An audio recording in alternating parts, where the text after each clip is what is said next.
Yes. Jesu pamutambo wematumba. Jesu naiyewo akasvika paakatamba mutambo wechiuyu wematumba. Vanina vake vakati wanga wadi popularity yako kuti ikwirira mbichana. We are not after any popularity. Nimufunge. Jesu pane nyaya anotaura kuti imi kana mimi muchida kuenda idini endai. Kana yanja yekuti tizikanwa iyo kana mati muda kuzikanwa hatiteedzere hatikope kana zvisiri mumwoyo medu zvisiri muministry zvisiri mushoko hatigone kuzviteedzera kana zvikope. Haleluya. Pamutambo wematumba Mwari vatibatsire kuti ndoda kuti ungano ino kuti inzi yaita utsvene kutanga newe. Hakuna kumwe kweri kutangira naiwo, iri kutanga nani? Newe. Pauchazoimba, pauchazodaira kuimba, pauchazonyengeterera uchisa maoko pamusoro, pauchazoita sei, zvese zviri kutanga newe. Ende chokwadi chacho izvo zviri Mwari vari kuchiona. Amen. Kuti kusaidzira ruoko zvaro kuti dai ndiriperere vakaungana vakagara.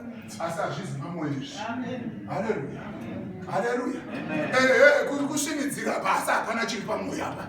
Haleluya. Nayo. Zvebatira 37 pavhesi. Yes.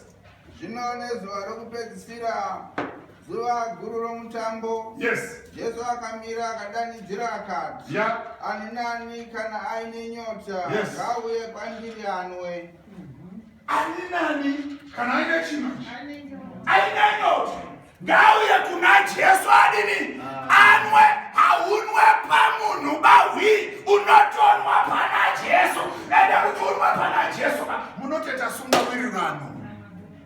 Hauri uchingonwa une zvese zvawakatakura izvaiwa. Nosvikisa zamu raJesu. Vanoda kumwa pana Jesu ngavazvichenese. Kana vazvichenesa ini hanzi Joshua akuyambuka river Jordan anosvika panguva anouzwa naMwari kuti udza ungano kuti izvidini izvinatse. Haleluya. Udza ungano kuti izvidini kufamba naMwari kuzvinatsa vadikani kwete kwekumanikidzwa nomwe munhu kana nesituation yekuti ugere hwapo vedu veda kutombonangana naMwari kubasa kuanesa mazuva riri kutsanya chaizvo ikunotoraiwa. Ukama naJesu 24/7 January to January. Whether zvichinaka zvisinganaki iwewe nakira Mwari wako. Haleluya. Paita nyaya yenyota kana. Now nyaya yenyota iyi yandirangaridza ndoda kuti mundirengere kuna Genesis. Pane nyaya yenyota yemukadzi ende tiri pamutambo wematumba yandoda kuti munzwe mukadzi anonzi Hagari. Nyaya yenyota zvainoita kubata kwainoita haisarudzi mukuru kana mudiki, haisarudzi mai kana baba, asi tiri tese kana paine ane nyota ngauye anwe kwandiri patsime. Haleluya. Nayo pana Genesis. Toenda kumagwaro Genesis chapter 21 pane musoro uripo. Yes. Kuberekwa kwaIsaac. Yes. Chaibatira pavhesi 14. Yeah. Abrahamu akamuka mangwanani akatora chingwa neguchu remvura. Yes. Akapa Hagari. Yes. Akazviisa pafudzi rake. Yes. Nomwanawo akamuendesa. Ndiani kuzviita izvi? Ndibaba Abrahamu baba vedu vekudini? Vekutenda. Ndonyaya inonetsa yekuti maresources iye zvino zvatinawo panyika kana paiwa matenda atiri kutaura kuti hei musanetseke nenyaya yemaresources nekuti pamunotsveta mwoyo wenyu ipapo ndo pane rufu mufunge. Amen. Pamuri kutsveta mwoyo wenyu ndo pane chii?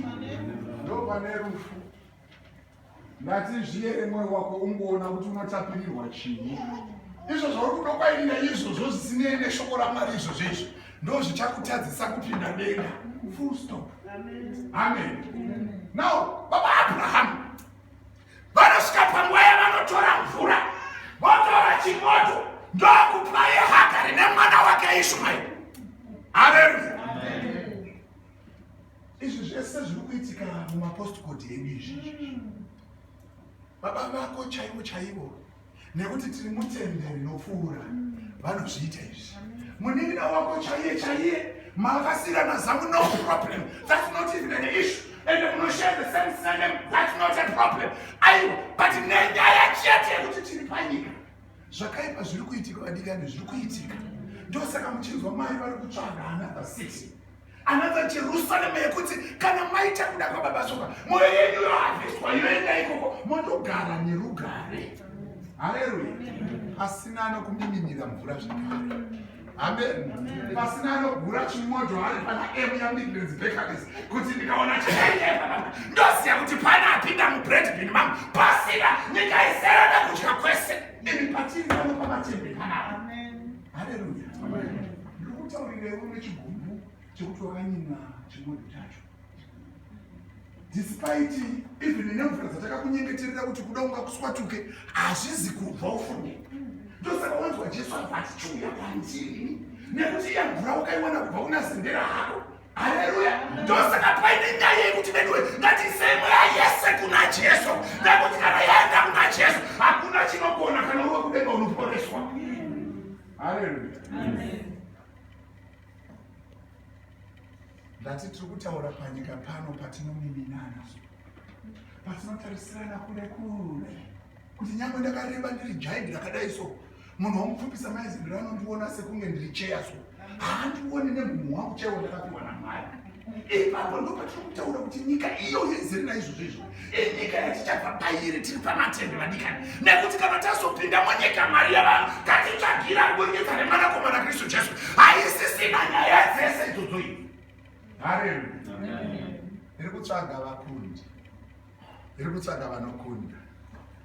Kana baba Abrahamu varipo pavakasvika vakainfluenzwa, mwana wavo chaiye vakamutarisa vakati chigumbu chemvura ichi nechimodho ichi chidini henyu chifambai muindi. Ndobva vaita sei? Ndoitungira pachifemo. Yes. Iye akaenda akandodzungaira murenje reBherishebha. Yes. Mvura yeguchu yakati yapera. Yes. Akakanda mwana pasi munyasi megwenzi. Iye akandogara pasi paakatarisana naye nhambwe inenge ingasvika museve kana wapotserwa. Nokuti wakati ndirege kuona hangu mwana achifa. Akagara paakatarisana naye akachema kwazvo. Ndati ndoda kutaurira iwewe nekuti zuva Russia riri kuuya so wakagumbuka makanganisirwo wakaita. Iro zuva racho richidi naro wakagumbuka matorerwo makurukirwo wakaitwa Mwari. Iro zuva racho richidi naro richisvika. Nyaya tiri kutaura nezvozvo ndeyekuti Mwari ngavatipe the power to overcome my issues atiri kusangana nawo mumasendiraini matiri kugara. Tinakire Jehovha. Nekuti tikaramba takadai vanzuma vanobva vati kudenga hatidini hatipiri enda mupindi kwete kuti ndivo asi ndozvinoreva shoko raMwari hatipiri. Haleluya.